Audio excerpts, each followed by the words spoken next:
వేశారు. 30వ సంవత్సరం 33.5 సంవత్సరాలు వచ్చాయి అప్పటికి ఆయన. మళ్ళీ నేనే కన్‌ఫ్యూజ్ అవుతున్నాను. మీరు చాలా జాగ్రత్తగా గమనించాలి. యేసుప్రభు వారు 4లో పుట్టాడండి.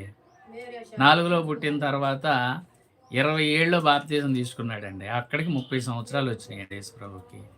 27 నుంచి 30 వచ్చేపాటికి 3.5 సంవత్సరాల్లో ఆయన్ని సిలువేశారు. అంటే 3.5 సంవత్సరాల విధానం ఏంటంటే మనకి కాలాలు 3 కదా. ముందు ఎండాకాలం వస్తుంది, తర్వాత వర్షాకాలం వస్తుంది, తర్వాత చలికాలం, 3 కాలాలు. ఇప్పుడు యేసుప్రభు వారు చలిలోనే పుట్టాడు అనటానికి చలిలోనే సిలువ వేశారు. అంటే 33.5 కాకుండా 33 సంవత్సరాలు నిండాలి ఆయనకి.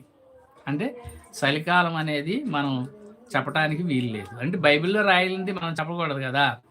అయితే బైబిల్లో రాసింది ఆయన శిలువ మరణం ఎప్పుడు జరిగింది?